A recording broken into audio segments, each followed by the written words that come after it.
आता ते भाजलेले पाय परत गरम वाळूत. मग लक्षात आलं की जे काही वरती नरकात बिरकात काय चालायला होता ते बहुतेक झालं आपलं चालून आज. त्याच्यातून बाहेर निघालो, पुनीताश्रममध्ये आलो. पाण्याची सोय होती, नळाखाली पाय घातले आणि जेव्हा बघितलं तेव्हा पायाला खालचं साल म्हणून काही राहिलंच नव्हतं. अख्खी कातडी निघूनच गेली होती. लहान मुलाचे कोमल काय पाय असतात त्याच्यापेक्षा कोमल आपले पाय झाले होते. काहीच राहिलेलं नव्हतं खाली. बघितलं, छान वाटलं. आणि त्याच्यानंतर जेवण खाण झालं. आता ठरवलं आता अजिबात चालायचं नाही बरं का आज, कारण आपल्या पायाला भयंकर त्रास झालेला आहे. कसलं जेवण खाण झालं, थोडी विश्रांती झाली. 4 वाजता पुन्हा आपली धोपटी पाठीवर घेऊन चालायला सुरुवात. आता नारेश्वर 5 किलोमीटर राहिले. विसरून सुद्धा गेलो होतो आम्ही की आमच्या पायाला काय झालंय. ही तिथली ताकद आहे. कुठल्या देहाच्या पलीकडे जाणं म्हणजे परिक्रमा. आणि ते अनुभव आम्ही घेतले की गुलाबी गुलाबी मऊ झालेले पाय, ज्याला अगदी बारीक कण सुद्धा रुतणार आहे, आता आतमध्ये गेलं की रक्तच उभं राहील. 5 किलोमीटर परत आम्ही नारेश्वरला आरामात. आणि मग लक्ष, बाबा आज आपण ठरवलं होतं म्हटलं चालायचं नाही म्हणून. अरे लक्षात पण आलं, विषय पण नाही राहिला काहीच. नारेश्वरला गेलो. तिथे रंगावधूत महाराजांचं खूप छान आहे, समोर किनारा छान आहे मैयाचा. तिथे जत्रा लागली होती, जरा जत्रेचा आनंद घेतला. दान दक्षिणा भरपूर होती आपल्याकडे, त्याच्यामुळे एन्जॉय केलं. काही परिक्रमावासी होती, कोणाला भजी खावी वाटतात त्यांच्यावर आपण पण खाल्ली आणि मजा केली. तिथून आम्ही फोन केला. दर 15 दिवसाला आम्ही घरी फोन करत होतो, त्याच्याप्रमाणे घरी फोन केला. आता घरी थोडी कठीण परिस्थिती झाली होती. माझ्या सासूबाई ज्या आहेत, तर बाबा एकटे एक असल्याने आणि माझं 32 वर्ष सहवास झाल्याने एकुलती एक सून काय असतं आणि एकुलती एक सुनेची सासूबाई काय असतं हे फार मी अनुभवलं होतं. भयंकर कठीण प्रकार असतो तो एक. तर निगेटिव्ह प्रेम असतं तसं की फक्त आम्ही जाणार आहे असं म्हणून त्यांची हालत काय होते. तर मी माझ्या सुनबाईंना ते सांगितलं होतं की हे बघ, परिक्रमा करून आल्यानंतर तुम्ही घरचे छोटे मुलं जे करणार ते कौतुक वेगळं, पण माझ्या सासूबाई मी तुला स्वाधीन करते त्या तशाच्या तशा ठेव, कारण की त्या मला दारात उभ्या पाहिजे. कारण कौतुक करण्यात त्या एकच आहेत आता, आणि मोठ्याने कौतुक केल्याशिवाय कौतुक पूर्ण होत नाही. तर त्या तशाच्या तशा जाऊ. हिला तोपर्यंत कल्पना नव्हती. तर म्हणजे जपायचं म्हणजे काय, त्या छान हिंट्या करतात, स्वातंत्र्य सैनिक आहेत, कडक आहेत, हो अगदी आरामात जपेल. पण झालं उलट. जसं मी घराच्या बाहेर पडले त्यांनी अन्न सत्याग्रह आणि इतका केला, इतके त्यांची तब्येत बिघडली की त्या हंथरुणाला खेळल्या. आता नर्स लावावी लागली होती, त्यांना कूस बदलायची म्हटले तरी नर्स, आणि खाणं पिणं सगळं बंद, सत्याग्रह. का बरं, तर परिक्रमेला जाताना परमिशन दिली पण त्यात नाही सहन करू शकल्या. मग 15 दिवसांनी माझ्या नारेश्वरून फोन केला लेकाला, तर तो म्हणाला की आई अगदी खरं जर सांगू तर आजी पुढचे 15 दिवस काही बघत नाही, कारण की तिने हट्टच तसं झाला की नाहीच खायचं नाही, काहीच करायचं नाही. तर काय करू आता, परिक्रमा तर आम्ही सोडून येणार नव्हतो. म्हटलं तिच्याबरोबर मी राहिलेली आहे, मला माहिती आहे. म्हटलं काय आहे, म्हटलं एक काम कर, फोन तिला देऊ नकोस आणि फक्त सांग की आई बाबा गरुडेश्वरला जाऊन थांबणार आहेत आणि तिथे आम्ही पूर्ण सगळेजण त्यांना भेटायला जाणार आहे, तुला नाही नेणार आहे, तुला नर्स जवळ ठेवणार आहे, कारण की तू उठतही नाही, गादीत तुला उठता येत नाहीये, त्याच्यामुळे तू येऊ नकोस. आणि तुला आणायला नाही सांगितले आईने, पण ते मात्र 2-3 दिवस थांबणार आहे, आम्ही जाणार भेटायला, असं फक्त सांग, बाकी काही करू नको, परत मी तुला फोन करते. ह्यानी फक्त तेवढं डिक्लेअर केलं आणि 8 दिवसात त्या काठी घेऊन चालायला लागल्या. मला पण यायचंय, कुणाला बघायला हवं, जी सून तिला बघायला. मुलाचं तर प्रेम असतं मी मानू शकते. आणि मग लेकाने गाडी वगैरे केलं आणि पूर्ण फॅमिली आपली गरुडेश्वरला भेटायला आली. आणि ते आमच्याबरोबर जे काही परिक्रमावासी होते, मग त्या 3 दिवस आम्ही तिथे थांबल्यानंतर ते विचारायचे की मग याची आगे नाही जाणं क्या, म्हणजे थोडं फॅमिली मिळणे आली. मग आता घरची फॅमिली बघायला हे, कारण हे पण होमसिक झालेले असतात सगळे, असे बरेच जण थांबले होते. आमची गाडी येऊन थांबली, 11-12 वाजता हे सगळेजण आले. मजा सांगते तुम्हाला की आतापर्यंत मी एकुलते एक सुनेचे तोटे काय असतात हे अनुभवले होते. आज होणारा फायदा माझ्या दृष्टीने खूप छान होता. गाडी थांबली, सुमो होती, आम्ही 2 जण असं समोर होतं. माझ्या सासूबाई उतरल्या अशा लटपट लटपट, माझे छोटे छोटे हातपाय झालेले. त्यांनी आमच्याकडे बघितल्यानंतर ज्या काय रडले आहेत म्हणून तुम्हाला सांगू, आणि त्यांनी जेव्हा वाकून आपल्याला नमस्कार केला ना, आणि मग ते बघून माझी सून रडायला लागली. तर मी म्हटलं की आज परिक्रमेमुळे सांगू गंमत की सुनेसाठी रडणारी सासू आणि सासूसाठी रडणारी सून मला परिक्रमेने दिले. आणि मग कळलं की प्रेम काय असतं, जरी सासू असली तरी सुनेवर प्रेम किती असतं. मग तिथे मी माझ्या सणीला म्हटलं की हा चान्स तू मला पण दे बरं का, तू पण परिक्रमेला जा, म्हणलं मी पण अशीच येईल म्हातारी. अशी गंमत झाली. आणि बाकीचे जे सगळे लोक होते ते खूप रडायला लागले की हे फॅमिली बघून वगैरे असं. माझ्या सासूने ते फक्त एक चमचाभर भात खाल्ला असेल, कारण की ते जेवतच नव्हते. पण बघून त्यांना जे काय मला मानसिक समाधान मिळालं. 4ला पुन्हा गाडी परत गेली त्यांची. फक्त 4 तासासाठी 16 तासाचा 18 तासाचा प्रवास सोमोतून करू जी बाई येऊ शकते, हे प्रेम आपल्याला परिक्रमेतच कळतं. आणि मग त्याविषयी मी खूप धन्य झाले की खरोखर मला अशी सासू देवाने दिली. पुढे गरुडेश्वर झालं, करत करत असा बराच प्रवास झाला. आता आपल्याला चातुर्मासासाठी थांबायचंय. कुठे थांबायचं ते आपण नक्की करायचं. पावसाळ्यात 4 महिने चालत नाहीत. आपण नोव्हेंबरच्या 27 निघालो आहे म्हणजे ती थंडी गेली आहे, एक उन्हाळा गेलाय, आता पावसाळा येणार आहे. त्याच्या पुढे चातुर्मास झाला की पुन्हा चालायचंय म्हणजे थंडीत, त्याच्यानंतर जिथपर्यंत चालू, मग हिवाळा संपतोय का उन्हाळा ते माहिती नाही. पावसाळ्यात थांबायचं तर आपलं आपण ठरवू शकतो. ज्या गावात आपला पाय असेल देवशयनी एकादशीला त्याच गावात आपण 4 महिने थांबणार आहे. आता असं आपण मागे माहिती काढत घेतो, कुठलं गाव ठीक असेल, कुठलं गाव ठीक. तर घरच्यांचा पुन्हा आग्रह होता की जिथे चातुर्मासाला थांबाल तिथे आम्हाला कळवा, आम्ही पुन्हा भेटायला येणार आहे. ठीक आहे, असं करत करत आपण प्रवास चालू केला. मग असं बरेच घाट सांगितले, इथे थांबा तिथे थांबा. शेवटी आपल्या नशिबात जे असतं तिथे आपण थांबतो. आता आपण असं बरंच जाता जाता नरसिंगपूर आणि काय असे काय काय सगळे जिल्हे पार करतोय. करता करता करता एका ठिकाणी असं झालं की डोभी म्हणून एक गाव येतं. तेंदुखेडा, डोभी अशी काही काही गाव येतात. तिथल्या लोकांनी खूप आग्रह केले की मैयाजी इथे थांबा, आज पाऊस येणार आहे, तर पावसात पुढचा प्रवास करू नका. तर सांगितलं ठीक आहे, पाऊस आला तर जिथे कुठे झोपडी बिपडी असेल आपण थांबू ना, पण आता पुढे जाऊ द्या. हळूहळू आपण आता ते चाललं. जाता तो ब्रह्मांड घाट, आता पुढचा आपला प्रवास ब्रह्मांड घाट. तिथे थांबलाय. सहज असं झालं की पुढे जाऊया का, इथेच थांबूया, काही 2-4 दिवस आहेत अजून त्या एकादशीला यायला, बघूया म्हटलं गावाचं काय. तिथे आश्रम आहे छान, श्रीराम कुटी म्हणून आहे. तिथे थांबलो. तिथे महाराज सियाराम बाबा, त्यांना विचारलं. ते म्हणाले की बाकी सगळं छान आहे मैया, थांबायला काही हरकत नाही, पण आमच्याकडचे सगळे नागा साधू आहेत, म्हणजे ते नग्न राहतात आणि सारखं 4 महिने बरोबर राहणं तुमच्या दृष्टीने आम्हाला बरोबर नाही वाटत. म्हणजे ना तर त्यांना मनमोकळं असतं ना, तुम्हाला वाटणार, कारण 4 महिने साधना करायची आपल्याला. ठीक आहे म्हटलं. मग आम्ही असा विचार केला की आता काय, तिथे पैठणकर म्हणून एक कुटुंब आहे ब्रह्मांड घाटाला. त्याला त्याला असं म्हणतात, अपभ्रंश गाव आहे ते, पण ब्रह्मांड घाट आपल्यासाठी.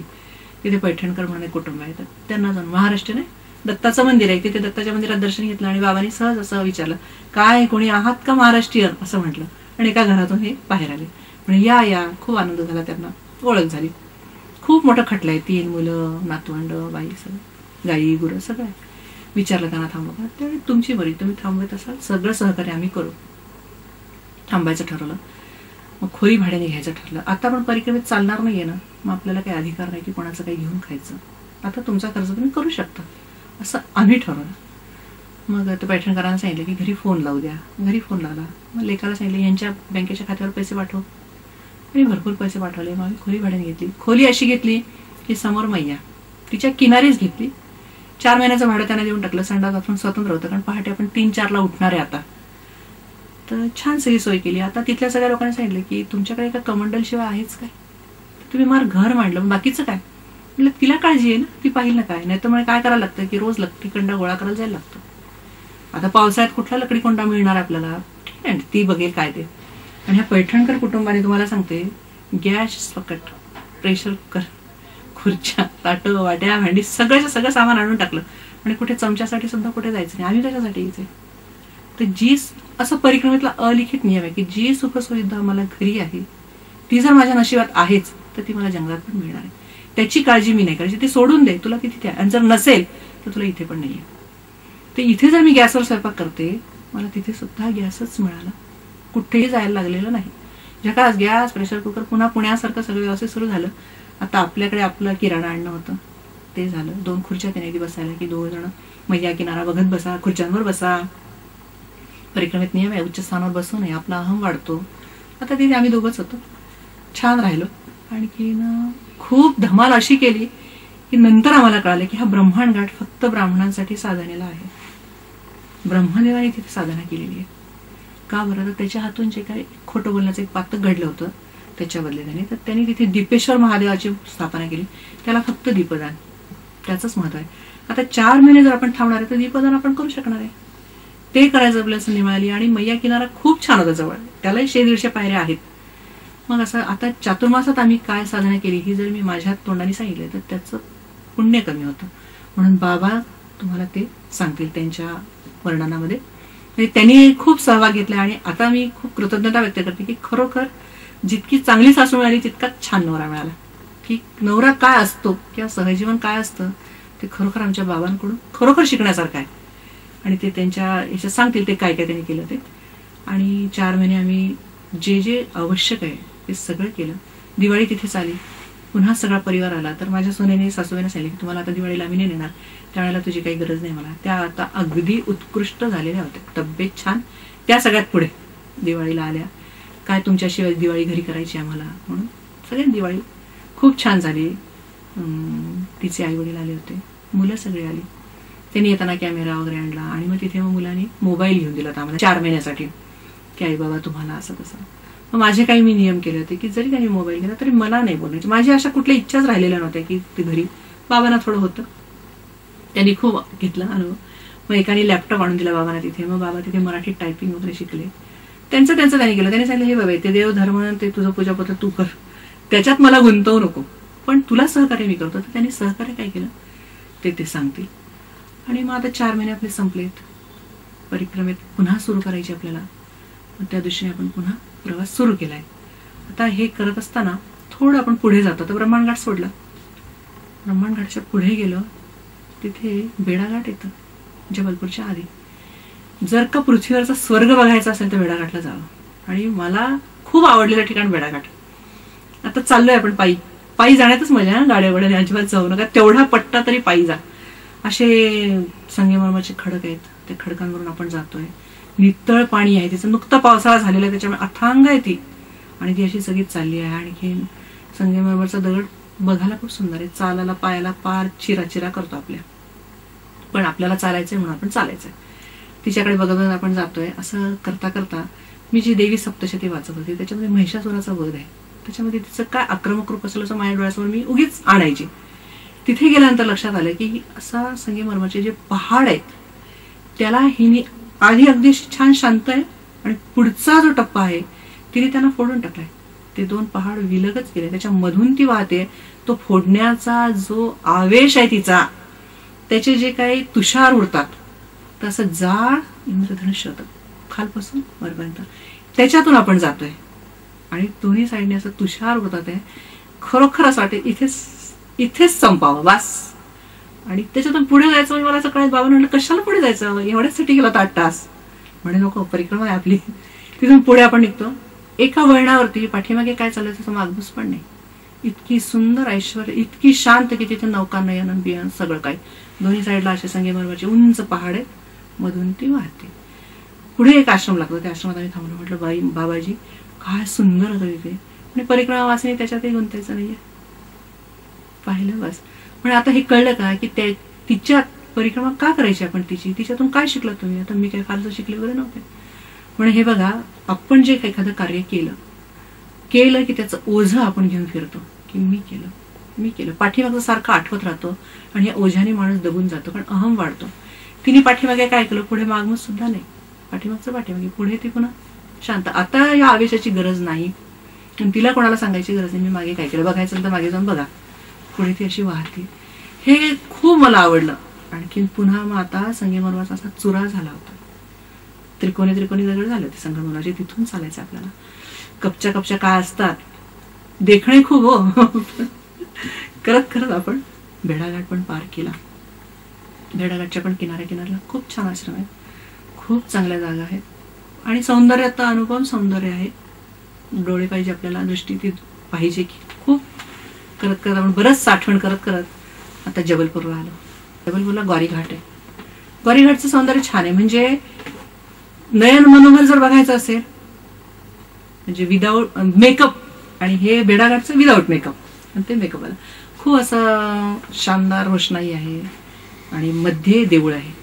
आणि त्या देवळामध्ये तिथे रोषणाई, तिथे नावा चालतात, दीपदान, पूर्ण किनारा दिवाणी वारल्यास छान. तिथे गेलो आम्ही ग्वारीघाटला. तर ग्वारीघाटला चालायच्या आधी तिलवारा म्हणून लागतं. त्या तिलवाऱ्याला आपण दुपारी 1:30ला पोहोचलो होतो.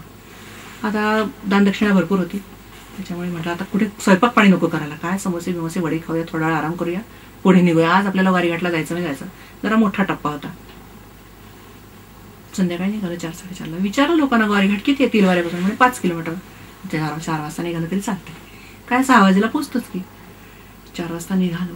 सगळी वाट जंगलातली आहे. म्हणजे बाहेरून पण रस्ता आहे, तो 12 किलोमीटर पडतो. मग आता 5 किलोमीटर का 12 किलोमीटर, ठीक आहे 5ने जाऊया ना. जंगलातून निघालो. आणि त्या दिवशी खरं खूप मजा आली. म्हणजे आता वाटतं मजा आली. जंगलातून चाललंय, परत चकवा. आम्ही दोघंच चाललोय.